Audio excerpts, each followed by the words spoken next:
Hello listeners, welcome to my channel. I'm Judy from Hong Kong. I feel so glad you are here with me.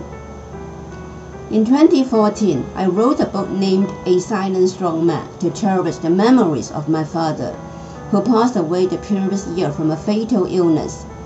Today, I want to share with you the time when my father stayed at the hospital to confront his illness in this podcast. I will read every line of the whole real story to you with every podcast for several minutes. I hope you will find love, meaning, and message inside it.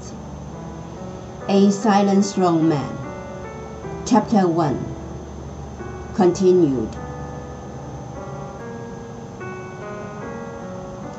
Surviving the operation was not only difficult but also having to be miraculous. However, surviving the recovery would only be an uphill battle without a miracle, breaking no mistakes at all in the whole process. We all fully realized this point, so we categorically promised each other that we will fight the battle with the reservation together with Father.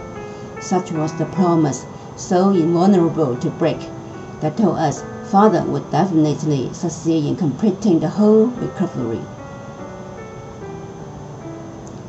The second day after the operation, Father appeared tired and a little curious.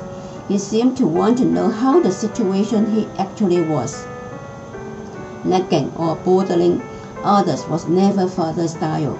He chose to swivel his head slowly to attempt to observe everything changing around him on his very own quietly, searching for the differences he could sense after the operation, trying to find out some answers to his question. Although we all noticed what he did, we found ways to chat with him, with low voices saying to him with assurance that he was fine with the surgery and just need more rest for now. In the intervening time, nurses attend to him, doing different kinds of care that made him sometimes feel good and sometimes feel bad. Without a doubt, lying in bed and totally rely on help and care is an insanely awful thing, especially when one is at the same time badly ill and suffering from various sorts of pains and fears. By the third day of luckily surviving the operation, Father began feeling some pains in the wounds of the surgery despite the prescribed anesthetic drip, and he came to realize that was what he would have to confront in the coming days. We noticed him having an urge to sit up or make his body turn, only to find himself unable to do so.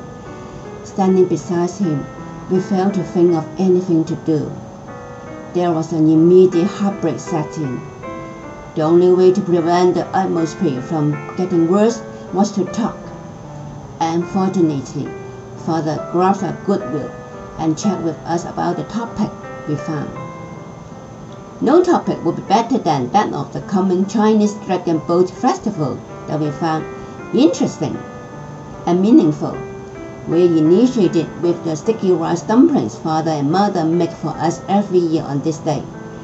Father immediately appeared a bit more cheerful than before, talking about how he and Mother made the dumplings. He told us the whole process from buying the ingredients in markets, comparing the quality and price from store to store, to having them boiled in some big pots in the kitchen at home for hours and hours enduring the immense heat.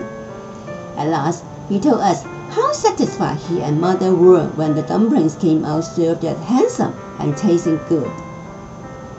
Chiefly, he spoke more than we did, and we could not be happier to see him this way.